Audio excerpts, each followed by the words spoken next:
Hello, welcome to this webinar on the right foundation marriage.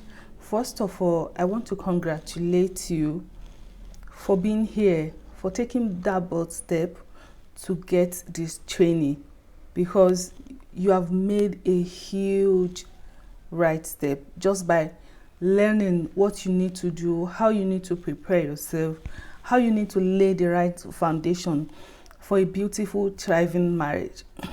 So, as you will know, that a lot of marriages are failing these days. A lot of women are feeling unloved in their marriage. They are feeling distant, not getting what they want, not getting the kind of intimacy that they want. And in my experience, this problem is usually starting from the foundation of the marriage. A lot of times the foundation is wrong, like the marriage is not being built on a right foundation. The right thing to be done in the beginning before marrying someone is not being done, and I don't want that to happen to you. So if you are dating a man, whether you are a single lady, young lady, or a single mom, or you've been married before, or you are even married, maybe you are just in the early stages of your marriage, or you are far gone in your marriage, you can still learn. You can still start to implement the principles, the foundations of a thriving marriage, and you will see how that will change the dynamics of your marriage. So what I'm going to do in this webinar is to first of all give you 10 solid foundation tips for a thriving marriage. 10 things that you need to do, the right mindset that you need to have in order to succeed in a marriage. And then I'll go on to discuss some questions for couples, questions you need to ask the man that you want to marry. So let's get right into it. So when you are trying to build the right marriage, a thriving marriage, the first thing you must do is to discover your authentic self. You need to get to really, really know yourself, because a lot of time when women are dating, it's almost like we are on an audition to be a wife. It's almost like this person has indicated interest in us, and then before you know it, you are delighted that he loves you, he wants to be with you, and then all you are thinking about is, I hope he doesn't leave me, I hope he keep loving me, I hope he chose me, I hope he decide to marry me, I hope he never stops loving me. So you are just like him, like just trying to qualify, like I hope he doesn't reject me. You need to pause and take a moment and think about yourself. Like, what do you want? What do you want to see in a man? What do you need from a man that is going to be your forever partner, your life partner for life, till death, somebody you want to be stuck with till death? What are the things that you need from him? And how will you know those things that you need from him if you don't really know who you are, if you don't really know your authentic self, what is important to you, what needs you have, what your love language is? Let me give you an instance now. Let's say your love language is word of affirmation. You like when a man say nice things to you, or your love language is quality time. You like attention when a man dotes on you. And then you meet this man, you are dating this man that what he does for you mostly is buy gifts for you, spend money on you. Okay, even though maybe right now, because you are dating, is still giving you some word of affirmation, still spending time with you, but the way it shows up for you mostly is gifting, giving you money, buying you gifts, giving you stuff.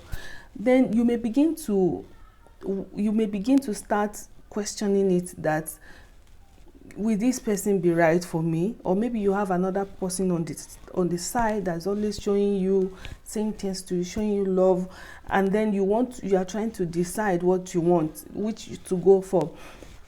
But if you already know yourself to the point that you know that your love language is word of affirmation and quality time is very important to you, then you know that you should go for the one that has time to spend with you. You should go for the one that say things to you, that affirms you. But if you are the type that your love language is gifts, you don't really care about a guy spending time with you. If he's spending too much time with you, you get really irritated. You be like, go and hustle. You're a man. If you are that kind of a woman, then you know that the lovey-dovey kind of guy that has time, that wants to spend a lot of time for you, is not really for you. But you won't be able to make all these decisions if you don't really know yourself, if you don't really know what is important to you. So you have to spend time to journal on yourself. Ask yourself, who am I? Those are the kind of questions you need to answer. Who am I?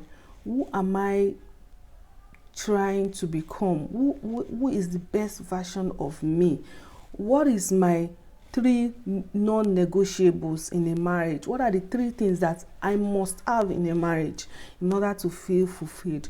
What are my 3 biggest no's in a marriage? Those are the questions you need to spend time journaling. You see, when you begin to spend time journaling, learning about yourself, learning about your feelings, getting curious about your feelings, when you feel an emotion, maybe it's an anger or loneliness or pain or some kind of, even if it is excitement, spend time and ask yourself, why did I feel this way? What's really going on? You know, that somebody says self-care is about becoming a master graduate of yourself. Imagine going to school to go and read about you. You know, is it when you know yourself that you know the kind of boundaries that you need to set? You know your triggers, what triggers you, what angers you. So I can go on about this, but let's move on to the next point. And the next point is very closely related to the first point, which is be your authentic self. Okay? So let me read what I wrote down. When you are with a man, there is no holding back of some part of you, who you are, for fear of losing him. Okay, don't hold back some part of you for fear of, if he sees me like this, if he sees me this way, he's not going to love me again. Let him see the whole of you, your flaws, your beautiful side, your not so beautiful side. You know what? You're a human being. Don't try to be perfect. Don't try to do everything perfectly, cook perfectly, show up perfectly, dress perfectly, look good all the time, and be this perfect. Don't strive for perfection. Let your wordness, your authentic self, don't try to do anything to impress him, that let me do this so that he doesn't leave me, or he will love me. Maybe if I'm doing like this, he will love me. Let your authentic self show. Is really very important, because you want to know whether this man is capable of loving you, your authentic self. Because the truth is that if you are being performative right now, that you are dating and trying to manipulate yourself to look a certain way, you can't keep it up. You won't be able to keep it up in a marriage. You can only keep it up for so long. After a while, your real self start coming out. And if the man is a man that will not be able to love your real self, then there will be a problem. So let him see your real self now, and then you get to see whether he's the kind of man that can love you with your flaws, and also recognize that you have your good side. Don't marry a man that expects you to be perfect in all, aspects. You are allowed, as you are loving him also with some of his shortcomings, you also deserve a man that can love you unconditionally. So how will you know if he can love you unconditionally? You won't know unless you're allowing yourself to show up as your authentic self. There is a man out there that is looking for someone exactly like you, someone that has your weirdness, someone that has your goodness, someone that has your everything. So if you are manipulating yourself for this particular kind of this man, then that man that is looking for you exactly you, when he sees you, he will not know that it's you, because you have changed aspect of you and it's no longer looking like you. So allow yourself to flourish as authentically as you can. And then I have to say this, this does not exclude growing. So when I say be your authentic self, I'm not saying that you can never grow again. You should never become the best version of yourself. Always, growth is something that is a lifetime journey. You should always be growing. I am still growing. I will still be growing. There's still the next version of me after this version of me. So, but as I am now, I'm allowing to be who I am. I have a lot of good side. I have some aspect of me that I'm just average, and I have some aspect of me that I'm poor in it. So I'm allowing myself to be my authentic self as I keep embracing growth, as I keep becoming the best version of me. Who you want to marry is a man that you can grow with, that can support you, you can support each other in growing, in becoming better and better. That's who you want to be a life partner with. So the third point is start practicing self-care. Okay, so like men are attracted to beauty, what they see, what they smell, a woman's essence, a woman's radiance. And one of the thing that makes a woman sexy is confidence. And confidence is also built from self-care, because when you are feeling good within yourself, it just gives you some kind of confidence. You also have this effortless beauty and radiance coming from you. Like I said earlier, I want you to be authentic in how you are showing up in your marriage. I don't want you to be performing. So in order for you to have that radiance and beauty around your husband when you are married, and at the same time you don't want to be inauthentic, you don't want to be performing, you don't want to be like, hey, my husband is coming, let me quickly go and wash my hand, let me quickly go and wash my face, let me go and change my clothes. You don't want to be doing that. So you want to start making self-care a part of you right now, outside the marriage, before you get married, so that by the time you are in a marriage, you're already used to it. It has become who you are. Start doing it now. Don't do it when someone is watching, when someone might see you, when someone might come. Whatever self-care that you think you need now, maybe you need to take your bath twice a day, depending on you, what suits you and the specific needs of your body. Start practicing excellent personal hygiene, taking good care of your skin, have good wears, housewear, nightwear, good laundries, so that the main goal of being like this is two things is going to do for you actually. The first thing is that it will skyrocket your self-confidence in yourself. When you nurture your beauty, when you take care of yourself, it makes you feel confidence, it makes you love yourself, and it just shows in how you carry yourself. So it will help you to build your self-confidence that's very attractive. And the second thing it will do to you is that it will give you effortless, you'll be able to seduce your husband effortlessly in your marriage, because you will be smelling nice when you don't intend to smell nice, because it's just part of your routine. You have kind of created a routine for yourself that you follow, that even when you are just like busy, you're overwhelmed, the afternoon doing stuff, you won't realize that you are looking very beautiful and smelling very nice, because you didn't do it. You are not doing it to impress him. It's just something that has become a part of you. So start practicing excellent self-care now. And if you are already a married woman, it's not too late to start growing in that way. Start moving from performing, like, let me put on this nice thing from my husband, to this is who I am and this is how I show up. So the fourth step is personal happiness. Start mastering personal happiness right now. You all, I know that right now you are in love with this guy or you're in love with your husband, and it's a big source of happiness in your life because it makes you happy when you're in love with someone. But let's remove that man from the equation. Now remove that man from the equation. What other sources of happiness do you still have? Will you still be able to be happy? Let's say it's no longer in the picture. I don't wish that on you, but you need to go there. Let's say it's just you. What is making you happy right now? What other source of happiness do you have? Don't ever let that man be the only reason why you're happy right now. You need to create other sources of happiness in your life.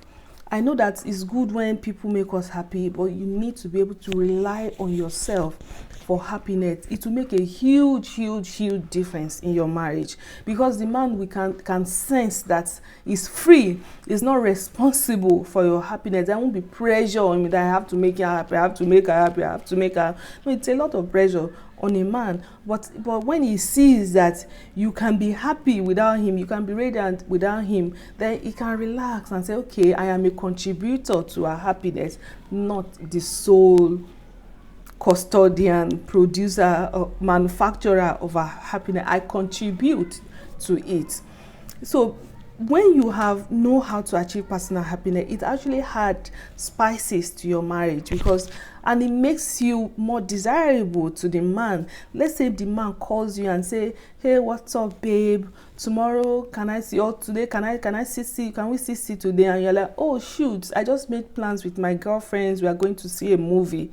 So it makes him see that, yeah, you have a thriving, rich life. You're not just waiting for that call, for him to call you, checking your text messages every now and then, or trying to see his status. Whether you have a thriving, happy life is a part of your thriving, happy life, not where the source. You can't make him the source. It has to be a contributor, a part of it. So it just makes him feel like free, that not under pressure, sort of. And then it adds spices to your marriage, because now you can say, okay, but I was about to go out to dance, to go to the gym, to go and play sport, whatever it is that you do. Would you like to come? Should we go together? Would you like to come? So now you are able to, bring fun into the dynamics of your marriage, because you know how to have fun, you know how to enjoy fun, and you're able to bring it into the marriage, right? Or the relationship. And then you know that, wow, you start thinking that, wow, this is somebody I'm going to have a hell of a lot of a happy time with. Number 5 is about feminine energy.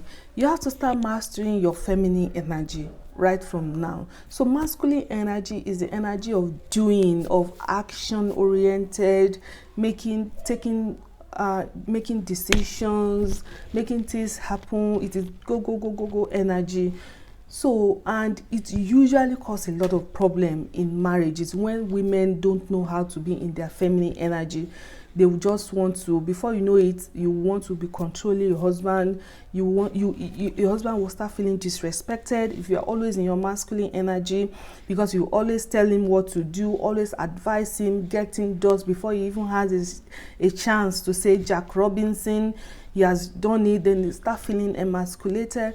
So as a woman, you have to start practicing your feminine energy now, which is about receiving, which is about being. Have the ability to just be and receive from a man. Let me tell you a secret. A man falls in love when they do things, when they give to a woman. Yes, a man falls in love with a woman, he can do things for, he can give. So if you are always doing time, then and there's little for him to do to you, then he's not getting a lot of chances on how to love you. And then you will later become resentful, like, after all I've done for you, after all I've sacrificed for you, you just went ahead and married another woman, another young girl, and the girl is just a girl that's receiving from him. It can hurt. It looks like he's a bad person, but it's actually natural. Men fall in love when they are able to give to a woman. So practice feminine energy by being able to receive from your husband. Let him do things for you, let him give to you.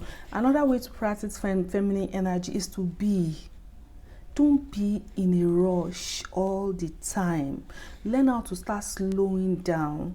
Learn how to be in a situation where you are just being. When I say being, I mean you are not doing anything. You are just like chilling, being, noticing things, enjoying ambiances, enjoying good food, just being, just existing. You don't have to fill every minute of your day with activity. Like, just allow yourself to be and rest and recharge. Be in nature, be on a beach, be even in your room. You can just experience a moment of being and breathing and noticing your breath and noticing the temperature, the feel of clothes, feel of your body. Just be. There's these things it does to a man when a man is in the presence of a woman who is like relaxed, not in her head. Masculine energy is head based. Is when you are in your head, either worrying, planning, anxious, you are in your masculine energy. But when you can come down to your heart center and just relaxing and just being, slowing down, you are in your feminine energy. As much as you won't be able to be like this every moment of the day, create time where you spend in your feminine energy. And also the second way to practice feminine energy is through receiving. Allow your husband to show up for you, to do things for you, to spend money on you, to receive. Don't be afraid of asking for your desires, for the things that you want, for fear of rejection. It's part of being in your feminine energy, and he likes it, because the more you are in your feminine energy, the more he's going to be showing up as a masculine energy man that you want.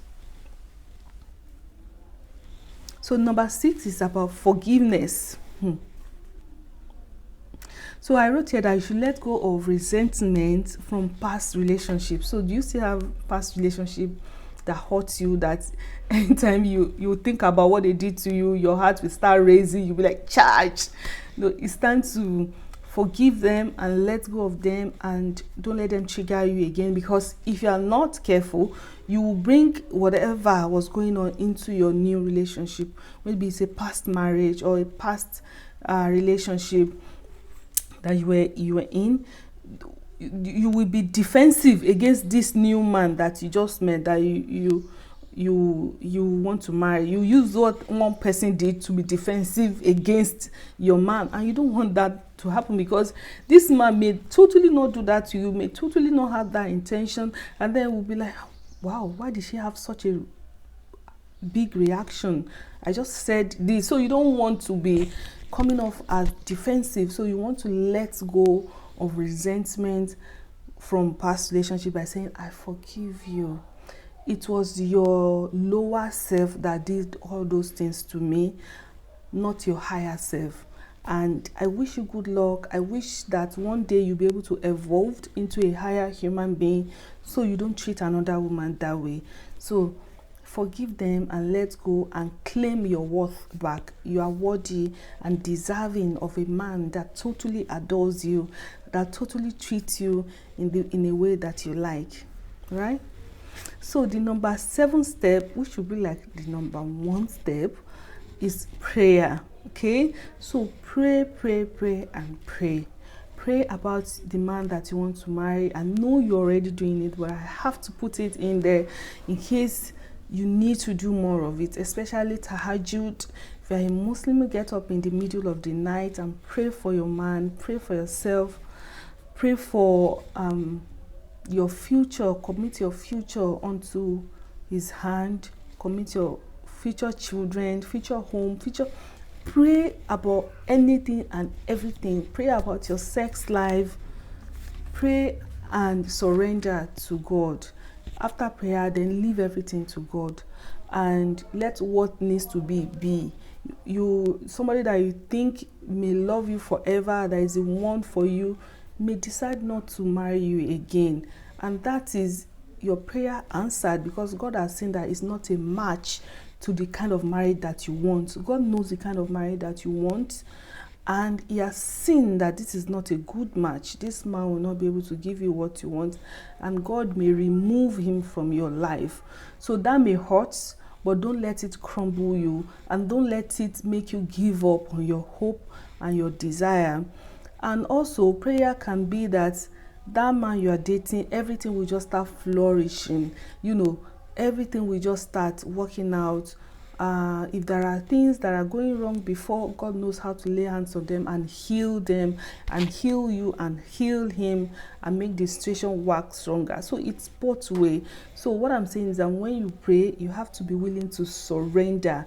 You pray to God that knows more than you. You don't know more than God. So whatever, you have to trust that everything will work out in your best interest. So whatever outcome you get, you have to be willing to accept it. Because sometimes we pray to God, and when God answers our prayer, because it's not exactly how we want it to be answered, we reject it. We just try and go back to what we want, which is not an answer to our prayer. So prayer and surrender to God. So the number 8 preparation you need to make is about communication. So communication is one of the key ingredients of a happy marriage. You have to know how to express yourself. A lot of women, we hold ourselves back from expressing ourselves because we don't want to say too much. We don't want to say the wrong things. We don't want to get it wrong. We're afraid of communication. So you have to start practicing communication, because you will need it in order to be able to resolve conflict. So when it comes to communication about conflict resolution, you have to be able to talk from your own point of view. Okay, so that's the number 1 mistake people make about communication. So maybe when X, Y, and Z happened, what I thought was that maybe my husband is supposed to come and pick me from a restaurant or from somewhere, and then he forgot to come or something. I may tell him that, why did you abandon me? Why did you just left me? Am I not important? Am I not this? Am I not that? You just forgot about me. Now I'm making what I felt to mean what he did. Those are 2 different things. What you feel someone did may be different from what they do, and you have to be able to separate it if you want to communicate effectively. So the right way to have communicated was that, when you didn't come on time, when I didn't see your time, I felt abandoned. I felt like you just forgot about me. Just saying I felt, or to me, or in my perspective, or I made it mean, to me it just feels as if there's a difference, because now you are not saying that is what he did. You are saying that is what I felt. That is what it looks like to me. It's not going to be as hurtful as when you said, this is what in your mind you are trying to say what you felt, but you have put it in a way that come across that you are saying that's what he did, and you may just get upset that, no, I didn't do that. So you have to start learning about communication, effective communication. Please, if you need to read books, buy books on effective communication, take courses, do whatever you need to do, but master good communication is really very important. Number 9th question is about curiosity. Ask lots of questions, guys, ladies. Ask your guy a lot of questions. This is because intimacy is about being able to see into your partner, into me see. So how do you see into someone? It's about knowing them, knowing different aspects of them. So ask them questions that ranges from different aspects of life, so that when they talk, you are able to know them, you are able to get them, you are able to see that, oh, this is where he stands when it regards to this is how he thinks, this is his perspective of this.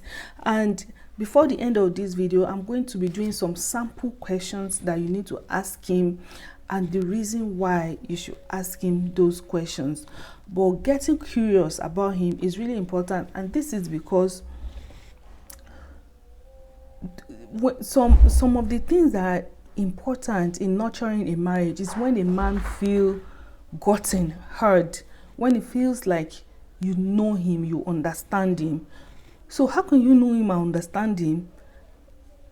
Is when you learn things about him, and if he's not naturally talking about it, a good way to learn things about him is to ask some questions so that it reveals the real him, who he is. And another reason is that men like to feel supported in the things that are important to them, that they love. Those are the key ingredients that makes a marriage last. When a man feels that you support his dreams, you support things that are important to him. So how will you know the things that are important to him? Is when you ask relevant questions, when you know him, when you get him, when you can finish each other's sentences, as popularly said. So get curious, try and see into him, and ask a lot of questions. And the last tip is know that you are good enough. That's the last tip. Accept yourself as good enough. Guys, ladies, queens, I want to let you know that you are good enough. You are beautiful enough. You are smart enough. You are thin enough. You are fat enough. Don't struggle with any form of not good enoughness. Maybe I'm not the kind of woman he loves. I'm not as beautiful as the kind of woman he loves. Those are the kind of things I hear women saying. See, a man can love you unconditionally, but that's not going to happen until you are first of all accepting yourself as good enough, accepting all aspects of yourself, accepting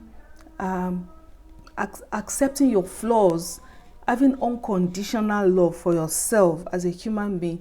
You are never going to be perfect. You're always going to have flaws and some, icky areas, but that doesn't mean you don't deserve to be loved. That doesn't mean you don't deserve to be tolerated.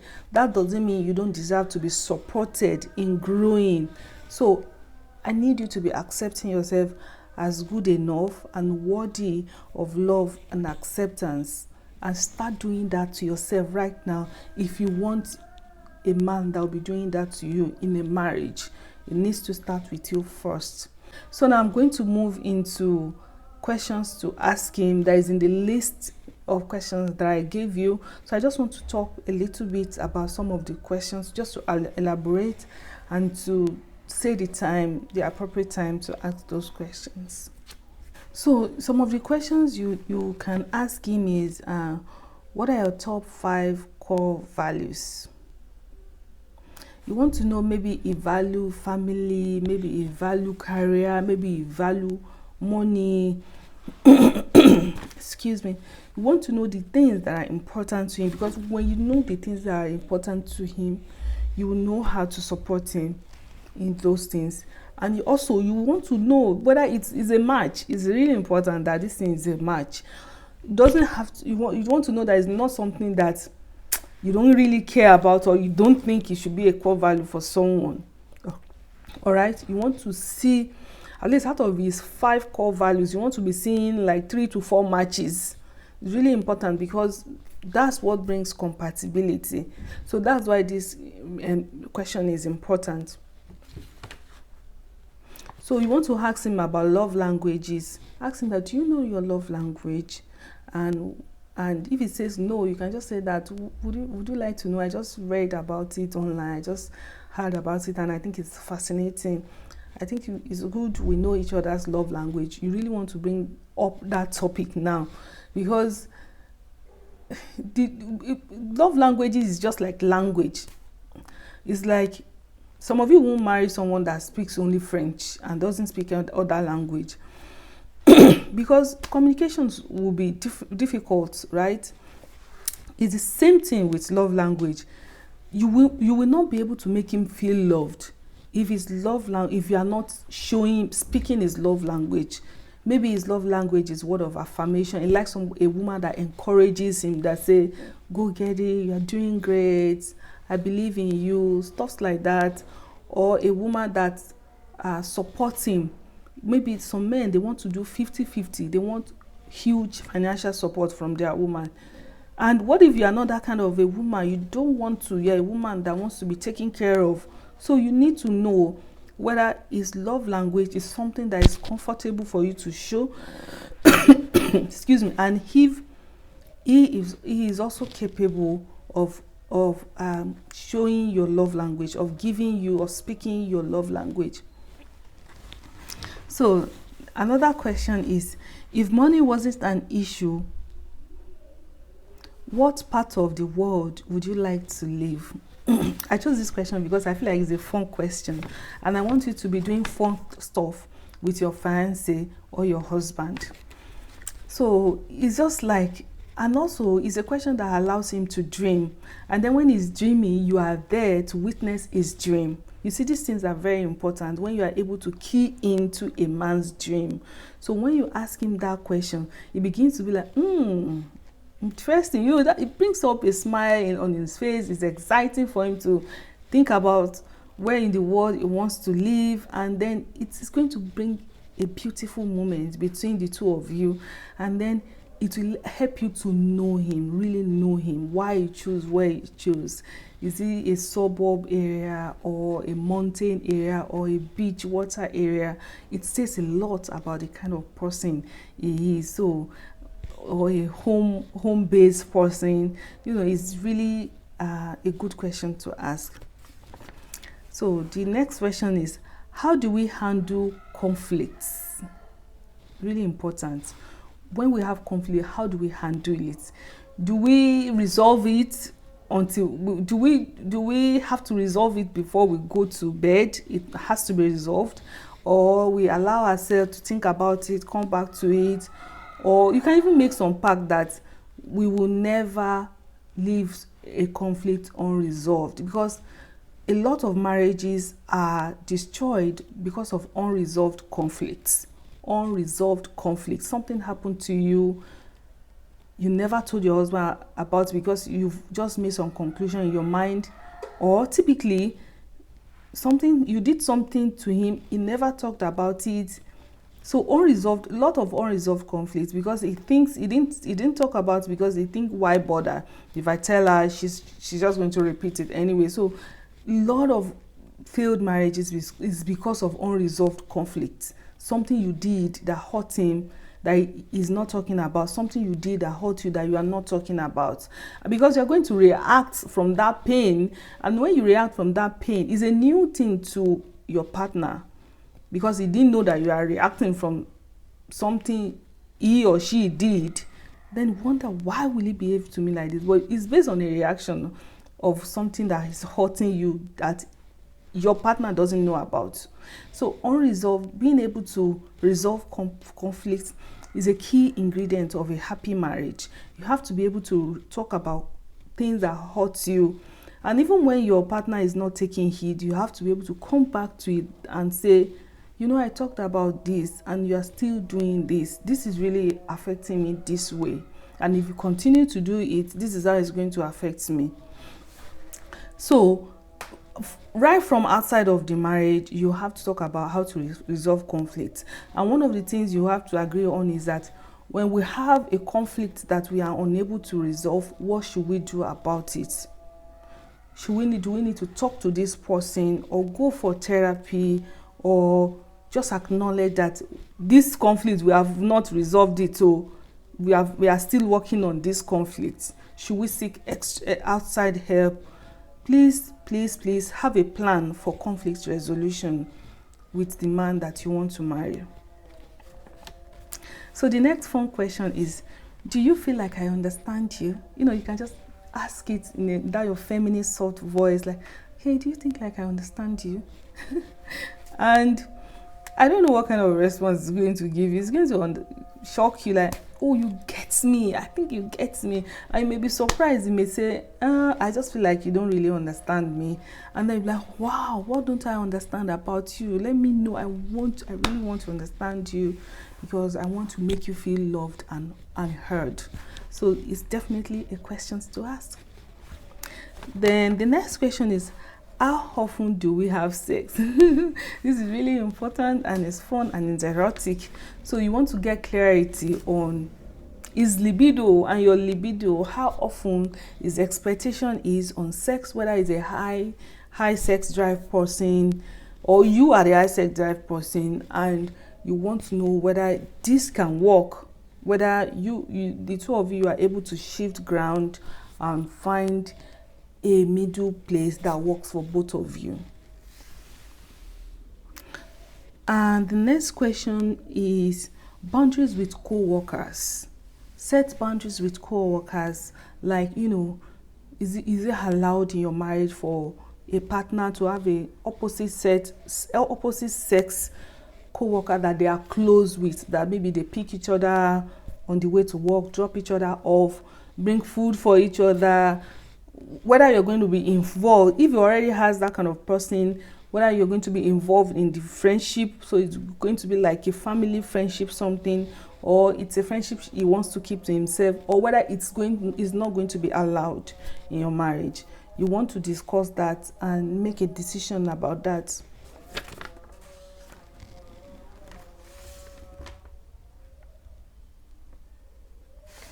Okay, so the next question is, how will you describe your relationship with money? Are you a spender or a saver? So this is a really important question, because you don't want surprises. You want to see whether you match each other's energy. If you are a spendthrift and he's a spendthrift, then you guys know that while that may not stop you from getting married, but you guys should know that no, we need to have caution, because you can't be a spendthrift, I'm also a spendthrift, we will be checkmating each other. So you will know that something concrete will have to be done. Maybe if you can afford it, you need to get an accountant involved in your finances, or maybe if you are a saver and is a saver, then you need to know that, hey guy, we need to be peddling so that we can actually live and enjoy life and buy stuff and do fun things. And it's also important because you won't be making unnecessary conclusions. Maybe if he's a saver, someone that naturally just wants to save a lot of money, he won't be coming across to you as stingy, as not loving you, as you just know right from the bat that that's who he is. And then you let him know that, look, I'm happy that you are a saver, because we need it for our future. I need someone like you, but I need you to know that I am a spender and I'm going to be spending lots of your money. So just on the fun side, on a lighter note, so it's good to know all these things so you know what to expect in your marriage. So another question is, how do we expect we handle household finances? This is also very important to know, because it may be a man that wants 50-50 and you may not want that.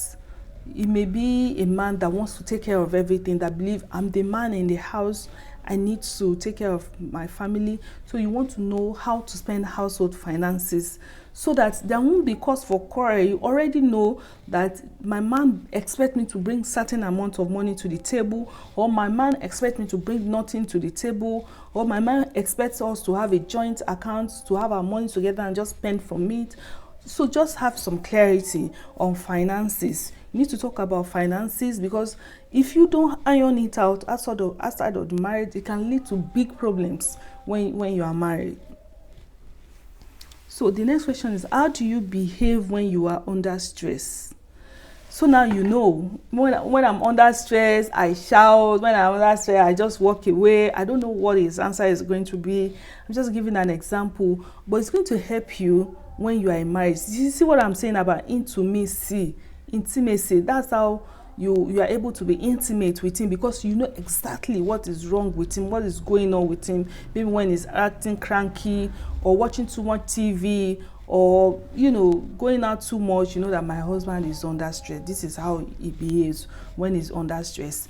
And then if you know what to do to ease his stress, then you can help him ease his stress. Or you just having an understanding will prevent crisis. Then you won't be making conclusions from his behavior that maybe he's avoiding me, he doesn't love me, he's being critical, he's just shouting. You know that no, it's not about me. That's what he does when he's under stress. So then we have questions after marriage. So I just feel like those questions after marriage, they are really important because you keep getting to know each other. You keep forming healthy marriages, knowing what to expect. And so you may not ask all of the questions before marriage while you are with the guy you are dating. It's going to be too much, it's going to be overwhelming. You just okay, I also said I was going to talk about how the questions should be asked. Some questions can be asked conversationally. When keep reading the questions. I recommend you just go through over the questions, maybe daily or weekly. Just go over the questions as constantly as you can.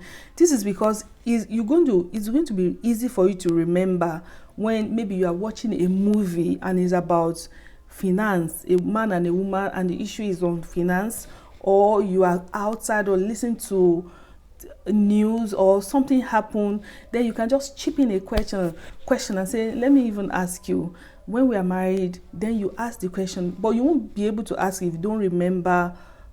You won't be able to use such situations if you don't familiarize yourself with the questions. So I suggest you familiarize yourself with the questions so that when the opportunity to ask them pops up, you'll be able to just go for it.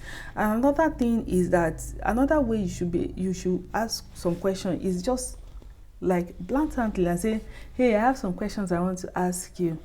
So I just want to get to know you, since we're going to spend our life together forever. So you can just have like 2 questions in that instant. Don't turn it into a job interview or some kind. And those are just, and some questions you can just ask randomly, just out of the blue. Say, let me ask you a question, and then you pop the question. So just play for guidance. I pray that Allah guides you and directs you, and even tell you more questions and more things to do, even more than what is included in this training. And I wish you the best and the best and the best of marriage. And if you are feeling called to work with me, to learn more from me, to work on the one-on-one level with me, please do reach out to me.